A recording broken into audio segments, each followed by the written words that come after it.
പശ്ചിമേഷ്യ വീണ്ടും കനലെരിയുന്ന ഒരു യുദ്ധക്കളമായി മാറിയിരിക്കുകയാണ്. ഒരു വശത്ത് ലോക സമാധാനത്തിനായി മനോഹരമായ പർവ്വതനിരകളിൽ നയതന്ത്ര ചർച്ചകൾക്ക് തുടക്കമാകുമ്പോൾ, മറുവശത്ത് ലോകത്തിന്റെ സാമ്പത്തിക നട്ടെല്ലായ ഹോർമുസ് കടലിടുക്കിൽ യുദ്ധത്തിന്റെ കരിനിഴൽ വീണുകഴിഞ്ഞു.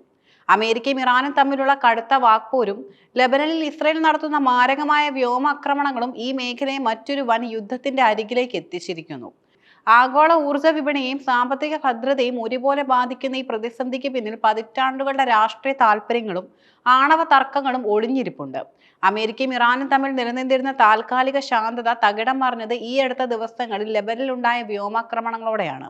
ലെബനന്റെ തലസ്ഥാനമായ ബെയ്റൂട്ടിലും രാജ്യത്തിന്റെ തെക്കൻ മേഖലകളിലും ഇസ്രയേൽ നടത്തിയ ശക്തമായ വ്യോമാക്രമണങ്ങളിൽ 47-ലധികം പേർ കൊല്ലപ്പെട്ടു. ഇറാൻ പിന്തുണയോടെ പ്രവർത്തിക്കുന്ന ഹിസ്ബുള്ള സായുധ ഗ്രൂപ്പിനെ ലക്ഷ്യമിട്ടായിരുന്നു ഇസ്രയേലിന്റെ ഈ നീക്കമെങ്കിലും ഇത് പശ്ചിമേഷ്യയിലാകെ വലിയ നയതന്ത്ര പ്രതിസന്ധി സൃഷ്ടിച്ചു. യുദ്ധം പൂർണ്ണമായും അവസാനിപ്പിക്കുക എന്ന ലക്ഷ്യത്തോടെ ഈ ആഴ്ച ആദ്യം അമേരിക്കയും ഇറാനും ഒരു പ്രാരംഭ സമാധാന കരാറിൽ ഒപ്പുവെച്ചിരുന്നു. അടുത്ത 60 ദിവസത്തിനുള്ളിൽ ഒരു സ്ഥിരമായ അന്തിമ കരാറിൽ എത്തുക ഇരുപക്ഷവും സമ്മതിച്ചിരുന്നതുമാണ്. എന്നാൽ തങ്ങളുമായി ഒപ്പുവെച്ച ഈ 14-ഇന ധാരണാപത്രത്തിന്റെ നഗ്നമായ ലംഘനമാണ് ഇസ്രയേലിന്റെ ഭാഗത്തു നിന്നുണ്ടായ ആക്രമണമെന്ന് ഇറാൻ ആരോപിക്കുന്നു. ഇസ്രയേലിന്റെ ആക്രമണങ്ങൾ തടയാൻ അമേരിക്കയ്ക്ക് സാധിച്ചില്ലെന്നും ഇത് സമാധാന ശ്രമങ്ങളെ അട്ടിമറിക്കാനുള്ള ആസൂത്രിത നീക്കമാണെന്നുമാണ് ഇറാന്റെയും ഹിസ്ബുള്ളയുടെയും നിലപാട്. ഇതിന് മറുപടിയായാണ് തങ്ങളുടെ ഔദ്യോഗിക സൈനിക വിഭാഗമായ IRGC വഴി തന്ത്രപ്രധാനമായ ഹോർമുസ് കടലിടുക്ക് അടയ്ക്കുകയാണെന്ന് ഇറാൻ പ്രഖ്യാപിച്ചത്. ഈ പ്രഖ്യാപനം ആഗോള വിപണിയിൽ വലിയ പരിഭ്രാന്തി സൃഷ്ടിച്ചു കഴിഞ്ഞു. ലോകത്തിലെ ഏറ്റവും സുപ്രധാനമായ കടൽപാതകളിൽ ഒന്നായ ഒമാനും ഇറാനും ഇടയിലുള്ള ഹോർമുസ് കടലിടുക്ക് ലോകത്തിന്റെ സാമ്പത്തിക ഭദ്രത നിലനിർത്തുന്നതിൽ ഈ ചെറിയ ജലപാതയ്ക്കുള്ള പങ്ക് വളരെ വലുതായതുകൊണ്ടാണ് ഇറാൻ ഇതിനെ എപ്പോഴും തങ്ങളുടെ ഏറ്റവും ശക്തമായ പ്രതിരോധ ആയുധമാക്കുന്നത്. അമേരിക്ക എനർജി ഇൻഫർമേഷൻ അഡ്മിനിസ്ട്രേഷന്റെ കണക്കുകൾ പ്രകാരം ലോകത്തിലെ ഏറ്റവും വലിയ അസംസ്കൃത എണ്ണ ടാങ്കറുകൾക്ക് സഞ്ചരിക്കാൻ പാകത്തിലുള്ള ഈ ഇടുങ്ങിയ കടലിടുക്കിലൂടെ പ്രതിദിനം ഏകദേശം 20 ബാരൽ എണ്ണയും എണ്ണ ഉൽപ്പന്നങ്ങളുമാണ് കടന്നു പോകുന്നത്. ഇത് ആഗോളതലത്തിൽ കടൽമാർഗം കടത്തുന്ന മൊത്തം എണ്ണയുടെ 1/3 ഭാഗം വരും.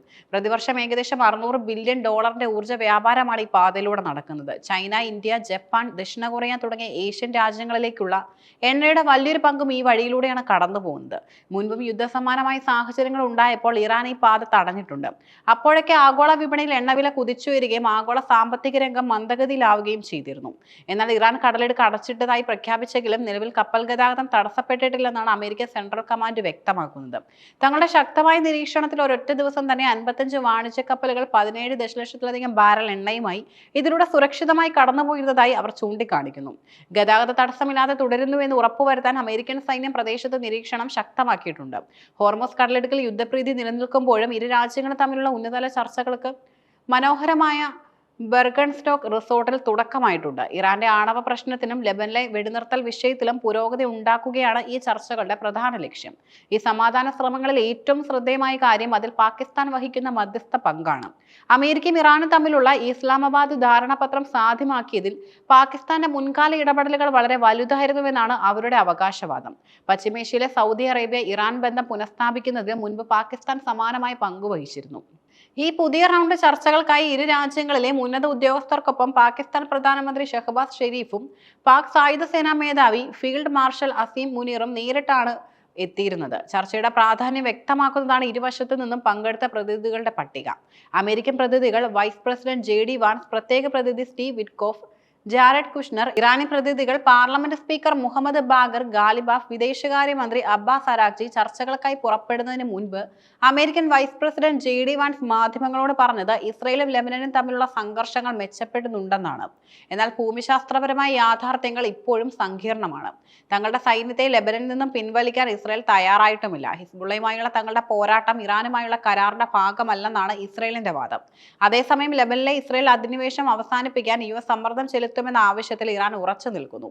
ഇറാനും അമേരിക്കയും തമ്മിലുള്ള ശത്രുതയ്ക്ക് പതിറ്റാണ്ടുകളുടെ പഴക്കവുമുണ്ട്. സമാധാനപരമായ ആവശ്യങ്ങൾക്കല്ല, മറിച്ച് അണുബോംബ് നിർമ്മിക്കാനാണ് ഇറാൻ യുറേനിയം സമ്പുഷ്ടീകരണം നടത്തുന്നതെന്ന അമേരിക്കയുടെയും ഇസ്രയേലിന്റെയും ആരോപണമാണ് ഇതിന്റെ കാതൽ. ഇതിനു മുൻപ് 2015 ബരാക് ഒബാമ അമേരിക്കൻ പ്രസിഡന്റായിരുന്ന കാലത്ത് ഇറാനും ലോകശക്തികളും തമ്മിൽ ഒരു ചരിത്രപരമായ ആണവ കരാർ ഒപ്പുവെച്ചിരുന്നു.